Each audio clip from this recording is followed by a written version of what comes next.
निवडणुकीकर साहेबांनी आमंत्रित केलं होतं. खास करून मुस्लिम समाजातून जेवढे सगळे आमचे नगरसेवक निवडून आलेले आहेत त्यांना या ठिकाणी आमंत्रित केलं होतं. कारण की आता आपल्याला सगळ्यांना माहिती आहे, परभणी महानगरपालिकेसाठी आम्ही आता पुढे जाणार आहोत. ह्या निवडणुका लागलेल्या आहेत आणि आपल्या मराठवाड्यात नांदेड असेल, परभणी असेल, छत्रपती संभाजीनगर असेल, या ठिकाणी मुस्लिम 55-60% मतदार बंधू भगिनी आहेत आणि त्यामुळे भारतीय जनता पार्टीला पाहिजे तसं यश आतापर्यंत आलं नव्हतं. परंतु पंतप्रधान नरेंद्र मोदीजींच्या नेतृत्वामध्ये 2014 पासून मोदीजी जेव्हापासून या ठिकाणी पंतप्रधान झाले आणि राज्यामध्ये सुद्धा मुख्यमंत्री देवेंद्र फडणवीस साहेबांनी या ठिकाणी हिंदू मुस्लिम असा कधीच भेदभाव केला नाही आणि प्रत्येकासाठी या देशामध्ये राहणाऱ्या प्रत्येक व्यक्तीसाठी योजना समान आणलेल्या आहेत. प्रत्येक पात्र लाभार्थ्यांना त्या योजनेचा लाभ झालेला आहे याची जाणीव मुस्लिम समाजाला सुद्धा झाली. आणि मला आनंद होतो सांगायला, या ठिकाणी आपले नगराध्यक्ष जिंतूरचे प्रतापभैया देशमुख आलेले आहेत. सेलूचे सुद्धा त्यांच्या नेतृत्वामध्ये आम्ही ही नगरपालिका लढली. विनोद बोराडे साहेब आहेत आणि मिलिंद सावंतजी सुद्धा आलेले आहेत आणि सोनपेठचे आमचे परमेश्वरजी कदम हे सुद्धा नगराध्यक्ष या ठिकाणी आले आणि सगळेच आमचे उमेदवार मुस्लिम समाजातले निवडून आलेले मताधिक्याने निवडून आले. त्यांना स्वतःला पण पटलं की कमळावरती उभं राहणं हे काही वाईट नाहीये, चुकीचं नाहीये आणि त्यांनी विश्वास दाखवला. त्यांनी कमळाची उमेदवारी घेतली आणि या ठिकाणी अभूतपूर्व असं यश त्यांना मिळालं आणि त्यांच्यामुळे आमच्या नगराध्यक्षांना मिळालं हे मला या ठिकाणी खास करून सांगावं वाटेल. कारण की असं कुठं झालं नाही की नगरसेवक मुस्लिमचा आहे त्याला 1000 मतदान आणि वरी नगराध्यक्ष पदाला 200 मतदान 500 मतदान एवढं खालच्या उमेदवाराला मिळालं. तेवढंच नगराध्यक्ष पदाच्या उमेदवाराला सुद्धा समाजाने मतदान दिलंय. कारण की समाजाला सुद्धा पटलंय की कमळ भारतीय जनता पार्टी, पंतप्रधान नरेंद्र मोदीजी आणि मुख्यमंत्री देवेंद्र फडणवीस साहेब हे नेहमीच त्या प्रत्येकाच्या भल्यासाठी काम करत आहेत आणि आपण भारतीय जनता पार्टी सोबत राहिला पाहिजे हा विश्वास मतदार बंधू भगिनींना आता आहे. आणि आज या ठिकाणी विशेष सत्काराचं आयोजन त्या सगळ्या माझ्या सहकार्यांचं केलेलं आहे जेणेकरून परभणी महानगरपालिकेमध्ये सुद्धा आज मोठ्या संख्येने मुस्लिम उमेदवार भारतीय जनता पार्टीकडून निवडणूक लढण्यासाठी उत्सुक आहे. परंतु ह्याच भीतीमुळे काही आतापर्यंत नुसतं खान पाहिजे का मान पाहिजे ह्याच एका एजेंड्यावरती आपल्याकडच्या लोकांनी या ठिकाणी निवडून आलेल्या आमदार खासदारांनी मतदान मागितलेलं आहे आणि दुर्दैवाने 2 जाती धर्मांमध्ये ही एक जी दरी या ठिकाणी निर्माण करून ठेवलेली दरी मिटवण्याचं काम आम्हाला यापुढे करायचं. यासाठी आज ही छोटेखानी बैठक, छोटेखानी सत्कार कार्यक्रम या ठिकाणी आयोजित केला होता आणि सबका साथ सबका विकास या ब्रीद वाक्यावरती चालणारा आमचा पक्ष आहे, चालणारे आमचे पंतप्रधान नरेंद्र मोदीजी आहेत. त्यांना याचा अनुभव भारतातील 140 करोड बंधू भगिनी घेत आहेत आणि त्याचाच जो निकाल जिंतूरचा लागलेला आहे. खास करून कारण की आपण सर्वजण जाणकार आहात. मुंबईच्या पत्रकारांनी सुद्धा त्याची दखल घेतली पण दुर्दैवाने आपल्या काही पत्रकारांनी घेतली की या ठिकाणी जिंतूरमध्ये नेहमीच शहरामधून मायनस राहणारी मेघना बोर्डीकर एवढ्या त्यांचे नगराध्यक्ष पदाचे उमेदवार 3160 मतांनी कमळ या निशाणीवरचे नगराध्यक्ष झालेले त्याची दखल सगळ्या महाराष्ट्रभरातल्या सगळ्या लिडिंग पेपरनी घेतलेली. आणि तुम्हाला काय त्यांच्यापेक्षा जास्ती इथलं सगळं काही राजकारण माहिती पण काही हरकत नाही. ज्यांनी दखल घ्यायची त्यांनी घेतलेले, मतदारांनी खास करून घेतलेले आणि आमच्यावरती विश्वास ठेवलेला. यापुढे देखील ह्या परभणी महानगरपालिकेमध्ये सुद्धा भारतीय जनता पार्टी हा सर्वात मोठा पक्ष या ठिकाणी राहणार.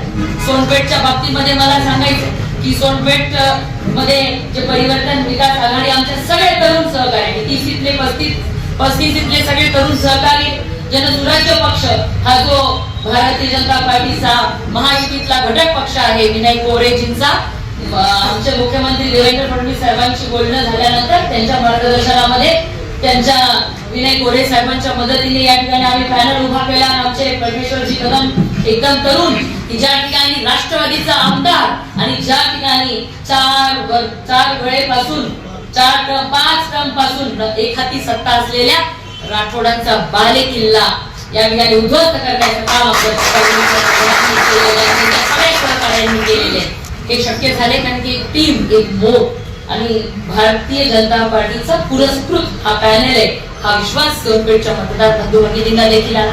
मला अभिनंदन करायचे सोनपेठचे आमचे अध्यक्ष कदम की त्यांनी या ठिकाणी इतक्या सुंदर एवढ्या ताकदीच्या लोकांना लढा देण्याची हिंमत दाखवली आणि त्यांच्यासोबत सगळे माझे सहकारी रमणाजी सोळंकी, आमचे पवार साहेब यांनी सुद्धा, धोंडगे सर, या सगळ्यांनी चांगल्या पद्धतीने या ठिकाणी नियोजन केलं आणि ही लढाई जिंकली. सेलूमध्ये सुद्धा काही आमच्याच लोकांनी या ठिकाणी निगेटिव्ह प्रचार केला होता, नरेटिव्ह सेट करण्याचा प्रकार केला. आपल्यापैकी बऱ्याच जणांनी मलाही सांगितलं दीदी असं असं सांगताय, परंतु विनोद भाऊ बोराडेचे एवढे या ठिकाणी अनेक वर्षांपासून ते नगरपालिकेमध्ये त्यांचं वर्चस्व आहे आणि बोर्डीकर साहेबांनी सुद्धा चांगल्या पद्धतीने आणि मी सुद्धा पहिल्या टर्म मध्ये आमदार म्हणून जे काम केलं, मला खात्री होती की सेलू शहरातील मतदार बंधू भगिनी कधीही चूक करणार. अनेकांनी अनेक नरेटिव्ह पसरवण्याचा प्रयत्न केला, परंतु देशामध्ये कुणाची सत्ता आहे, राज्यामध्ये कुणाची सत्ता आहे, त्यांच्याच बरोबर राहण्याचा निकाल आणि राहण्याचा विचार हा मतदार बंधू भगिनींनी केलेला आणि म्हणून आज या पत्रकार परिषदेच्या माध्यमातून गंगाखेडमध्ये आम्ही चांगलं नियोजन केलं होतं. त्या ठिकाणी आमचे अनुभवी आणि ह्या जिल्ह्यामध्ये भारतीय जनता पार्टी ज्यांच्यामुळे टिकून राहिली ते म्हणजे रामप्रभू मुंडे आणि त्या गंगाखेडमध्ये सगळे आमचे भारतीय जनता पार्टीचे जुने जाणकार नेते आणि मग तिथे भारतीय जनता पार्टीचा पॅनल रामप्रभूजी मुंडे यांच्या निर्णयावर, त्यांच्या नेतृत्वावरती लढवण्याचं आम्ही ठरवलं. कारण महायुतीतले आमदार रत्नाकर कुट्टे साहेबांनी पहिले जाहीर केलं की आम्ही तिथं स्वबळावर लढणार, म्हणून आम्ही भारतीय जनता पार्टीचा स्पेशल पॅनल तयार केला. रामप्रभूजी मुंडे स्वतः 2 वेळा नगराध्यक्ष राहिलेले, पण काही आमच्या चुका झालेल्या आहेत त्या पण आम्ही त्या ठिकाणी म्हणजे दुरुस्ती करूया. आणि मानवत मध्ये सुद्धा आम्ही तिथे थोडी आमची टीम पूर्ण नसल्यामुळे महायुती सोबत शिवसेनेसोबत जाण्याचा निर्णय केला. त्या ठिकाणी आम्ही 10 भारतीय जनता पार्टीचे उमेदवार दिले होते, पण त्या ठिकाणी सुद्धा आम्हाला अपयश आलेलं आहे. कुठे चुकलो याचं सुद्धा आम्ही अभ्यास करू, चिंतन करू आणि त्याच्यावरती काम करू. पार्टीमध्ये त्या ठिकाणी तेवढं चांगलं टीम संघटन तयार होऊ शकत नाही हे आम्हाला समजल्यानंतर आम्ही त्या ठिकाणी थांबण्याचा निर्णय केला होता. ज्याच्या बाबतीमध्ये सुद्धा अनेक आपल्या सगळ्यांना पत्रकार परिषदा घेऊन अनेकांनी अनेक गोष्टी करण्याचा प्रयत्न केला, पण सर्व निवडणूक प्रमुख म्हणून ह्या जिल्ह्याची, नगरपालिकेची निवडणूक प्रमुख म्हणून माझ्या नेतृत्वाला ह्या सगळ्या गोष्टी कानावर घालून त्यांच्या मार्गदर्शनामध्येच निर्णय घेतले गेलेले आहेत आणि 172 पैकी आम्ही फक्त 86 जागा लढलो. 86 पैकी आम्ही 34 जागेवर कमळ आणलं आणि 8 जागेवर आमच्या परिवर्तन विकास आघाडीचे 8 नगरसेवक म्हणजे आम्ही 42 ठिकाणी यशस्वी झालेलो आहोत आणि 3 नगर अध्यक्ष आम्ही या ठिकाणी निवडून आणलेले आहेत. कारण की 100% जागा उभ्या करून निकाल समाधानकारक लागणार नव्हता, म्हणून थोड्या जागा उभ्या करून ताकदीने त्या ठिकाणी लढून आज 70 ते 80% स्ट्राईक रेट हा भारतीय जनता पार्टीचा या जिल्ह्यामध्ये राहिलेला आहे. कारण की तुम्ही बऱ्याच जणांनी बातम्या टाकल्या घडीचे किती उमेदवार होते आणि त्यांचे किती उमेदवार निवडून आलेले ते तुम्ही स्वतः तपासून घ्यावं. त्याच्याबद्दल मला काही बोलायचं नाही. 186 उमेदवार त्यांनी उभे केले आणि 42 जागा घडीच्या आलेल्या आहेत. त्यामुळे कोणता पक्ष या जिल्ह्यामध्ये सर्वात मोठा पक्ष राहिलेला आहे हे तुम्ही सगळ्यांनी स्वतः तपासून घ्यावं. बाकी जनतेने भारतीय जनता पार्टीचं नेतृत्व ह्या जिल्ह्यामध्ये मान्य केलेलं आहे. येणाऱ्या महानगरपालिका आणि जिल्हा परिषदांमध्ये तुम्हाला आणखीन भारतीय जनता पार्टी कशा पद्धतीने या ठिकाणी सक्षमपणे उभी आहे हे येणाऱ्या दिवसांमध्ये आपल्याला दिसणार आहे. धन्यवाद. राष्ट्रवादीचे आमदार राजेश विटेकर आणि राठोड ज्यांच्याकडे 25 वर्षापासून नगरपालिकेची एक हत्ती सत्ता होती आणि मग आमचे तरुण नौखे पहिल्यांदा निवडणूक मध्ये उतरणार आहे.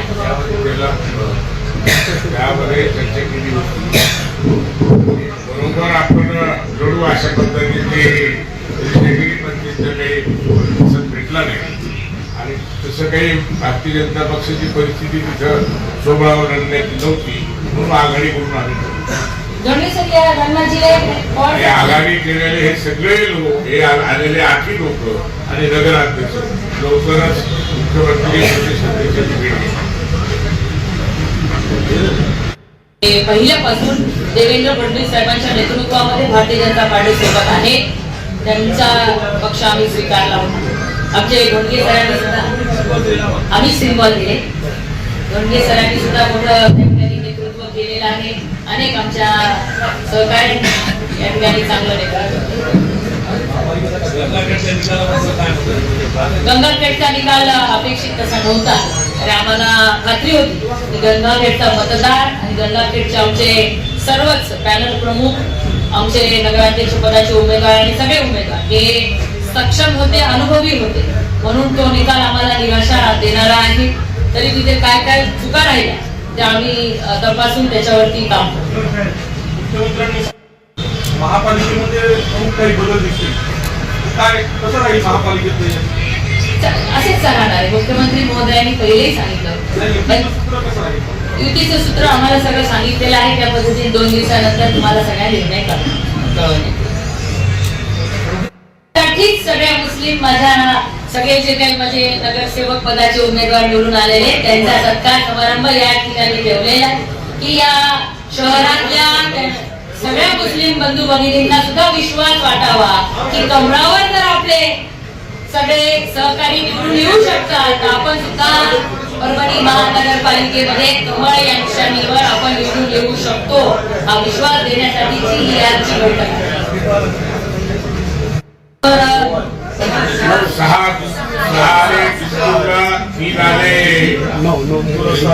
आणि आघाडीमध्ये 3 आले. 12 जण. वनपेठ 3, सेलू 3 आणि जिंतूर 6.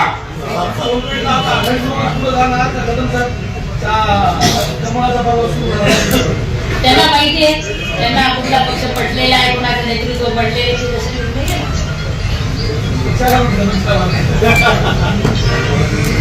परभणीमध्ये सुद्धा मानसिकता व्हावी तयार या उद्देशाने आजची ही जे पत्रकार परिषद आणि भारतीय जनता पक्षाचे आमचे जिल्हा अध्यक्ष सुरेश भुमरे साहेबांनी या मायनॉरिटीचे जे आमचे निवडून आलेले सर्व सन्माननीय सदस्यांचा सत्कार आज या निमित्ताने ठेवलेला.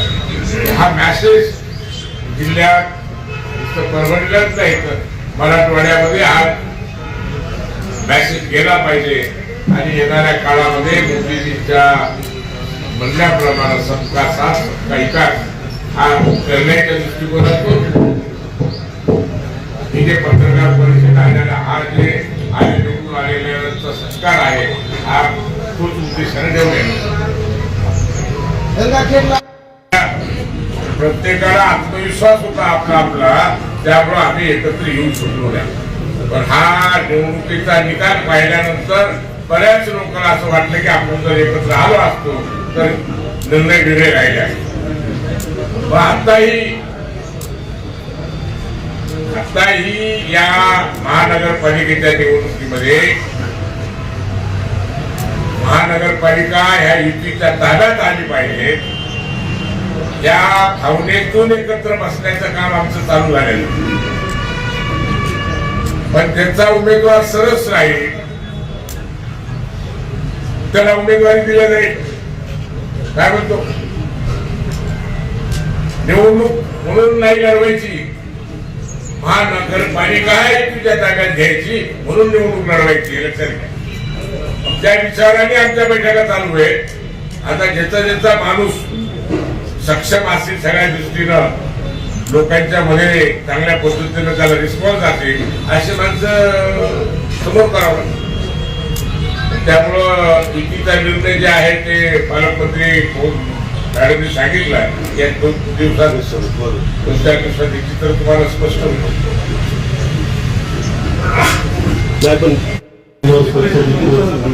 सर्व मोठी संकल्पना पहिली अशी राहील की म्हणजे अंडरग्राउंड ड्रेनेज जे घोळ आहे परभणी अशा जिल्ह्याचं आपल्या प्रत्येक छोट्या मोठ्या शहरात घोळीचं फार मोठं प्रमाण आहे. प्रथम नागरिकांची 30 कंप्लेंट कुठं पण तो प्रश्न पहिल्याने मार्गी लावला. एक संकल्पना सेट अंडरग्राउंड ड्रेनेज करायची. आणि विशेष करून सांगायचं म्हणजे जिंतूर शहरामध्ये प्रथमच कमळाची स्थापना झाली असं म्हणावं लागलं. जिंतूर शहरामध्ये भाजप 40 वर्षाखाली एक ठिकाणी एका वार्डमध्ये निवडून आले. त्याच्यानंतर आता एवढं भाजप सतत म्हणजे विशेष करून साहेब गिरी साहेब टाकलेला विश्वासच करावा. आणि जिंतूर शहरातले मुस्लिम समाज आज जवळजवळ मुस्लिम समाज आणि हिंदू समाज जास्त पुण्यावर मुस्लिम समाज होते. जो 19,507 मुस्लिम समाज आहे आणि हिंदू समाज 17,200 काहीतरी हिंदू समाज आहे. तर तुलनेवर मुस्लिम समाज जास्त असून या ठिकाणी कमी आले. आणि विशेष करून प्रत्येक प्रभागामध्ये मुस्लिम समाजाच्या उमेदवाराला जी वोटिंग आहे तीच मला अपेक्षा आहे. ते म्हणजे प्रथम सांगायचं मला विशेष गोष्ट आहे. आणि प्रथमच ह्या पहिल्या पालकमंत्री असत्या परभणी जिल्ह्याच्या तिथे डोर टू डोर विशेष करून मुस्लिम समाजातील मुस्लिम महिलांची आतमध्ये जाऊन त्यांनी संपर्क साधला. तेव्हा मुस्लिम तरुणी असत्या मुस्लिम वयोवृद्ध महिला असत्या त्या पण तेव्हापासून कामाला लागल्या. आम्हाला व्यस्त विशेष बाब त्यांच्या नसीम पठाण यांनी पण फार जिंतूर शहरामध्ये मेहनत करत असते. सर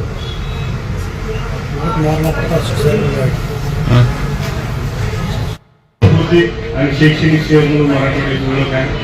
या शहराला आमचं शहर हे जिंतूर विधानसभा मतदारसंघाचे जिल्ह्याचे नेते लोकनेते आदरणीय माजी आमदार रावसाहेब बोर्डीकर साहेब आणि जिल्ह्याच्या पालकमंत्री राज्यमंत्री अतिशय अभ्यासू व्यक्तिमत्व नैनादेवी बोर्डीकर यांच्या मार्गदर्शनाखाली आम्ही निवडणूक लढली.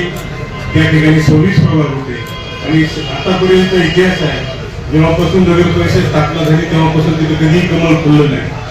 त्या ठिकाणी आम्ही 14 नगरसेवक आणि 1 नगराध्यक्ष अशा प्रमाणात चांगला स्कोर काढलेला आहे. आणि जनतेचे जे प्रश्न आहेत जवळपास 1 लाख लोकवस्तीचं गाव आहे ज्यामध्ये 46,000 मतदार आहेत आणि अनेक नवीन वस्त्या झालेल्या आहेत. आजूबाजूला पुनर्वसित गावं सुद्धा आमच्या सेलू शहराला जोडलेले आहेत. लोकसुद्धाचे विस्तारित गाव झाले त्या ठिकाणी रोड नाल्या पद्धतीने आणि वारी पाणी पुरवठ्याची योजना जी लोहरदुद्धा डॅम दिल्लीने मंजूर केलेली आहे ती. आणि भूमिगत गटाराचा एक प्रश्न आहे. जुन्या ज्या वस्त्या आहेत तिथं गटार वाहून नाल्याचं पाणी ओढून येतं भूमिगत गटार. आणि तिथं एमपीएससी यूपीएससी करणाऱ्या विद्यार्थ्यांसाठी तिथे अभ्यासिकाचं प्रायोजन केलेलं आहे. अभ्यासिका एक तिथं मोठी करणार आहोत. वाचनालय आहे आमच्याकडे मोठं. त्या वाचनालयाचं वाढीव करण्याचं काम सुद्धा करण्यात येणार आहे. आणि अशा पद्धतीने विकासाचे काम तिथे आम्ही करणार आहोत आदरणीय दिदी आणि आदरणीय साहेबांचे. आणि आमचं एक आहे त्याच्यामध्ये किंवा आमचे पॅनल प्रमुख साहेबांनी जे दिले होते म्हणजे आमचा गड आला पण आमचा सिंह गेला. थोडंसं त्यांनी दुर्लक्ष केलं. सेलू शहरामध्ये म्हणजे चुकीच्या पद्धतीने काही झालं आमच्या सोबत घेतलेले लोक सुद्धा आमच्या काही लोक पक्षातले काही भरपूर होते आणि ते पुढे विरोधात असल्यामुळे स्वतःच्या वार्डाकडे लक्ष न देता संपूर्ण शहरात ते फिरले. वार्डात दुर्लक्ष झाल्यामुळे थोडं गफलत झाली. अशा पद्धतीनं गड आला पण सिंह गेला असं दिदीने पण काल म्हणले. आणि मी या ठिकाणी होतो आणि साहेबांच्या आणि दिदीच्या मार्गदर्शनासाठी आम्ही पूर्णतः तिथं ताकदीनं विकास करू. आणि पुढच्या पालिकेच्या इलेक्शनला किंवा पुढच्या विधानसभेला आम्हाला तिथे कुठल्याही प्रकारची अडचण येणार नाही. आम्ही निश्चितच तिथे जास्तीत जास्त मताधिक्य घेऊ एवढं बोलतो.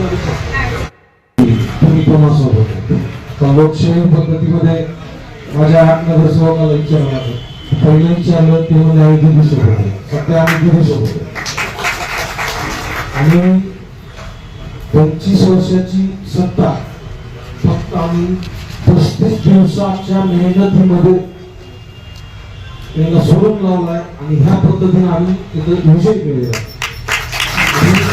मी संस्था चालवली मला राजकीय पिंड काही नाही.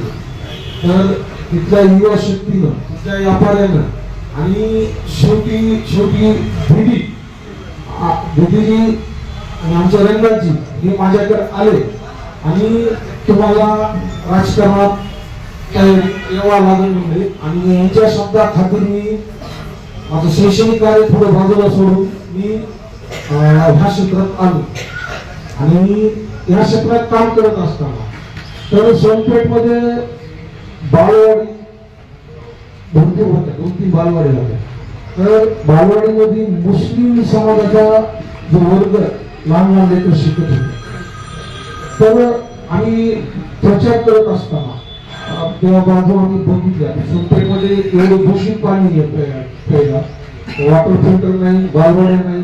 मग आमचे जे मुद्दे होते तिथले तर पहिलं आम्ही बालवाड्या 7 तारखेला बालवाड्या ओपन करायचा हे केलेलं सांगितलेलं आणि नंतर वॉटर फिल्टर बी शुद्ध पाण्याचं एक सांगितलेले आणि पुढे चालून बी सोनपेठमध्ये विकास म्हणजे कसा माहितीये का 5 वर्षाला त्याच रस्त्यावर रस्ते बस, बाकी दुसरं काही नाही का सोनपेठमध्ये. व्यापारी नाही, जे जिनिंग चालू आहे त्या 5-7 तर ह्या स्वतः नगराध्यक्षानं माझी त्याच्या पार्टनरशिप करून त्या बंद पाडल्या. त्याचं एक उत्तम उदाहरण देतो. 2004 ला सोनपेठमध्ये आणि आजूबाजूला बीड जिल्ह्यात 5-6 जिनिंग होत्या.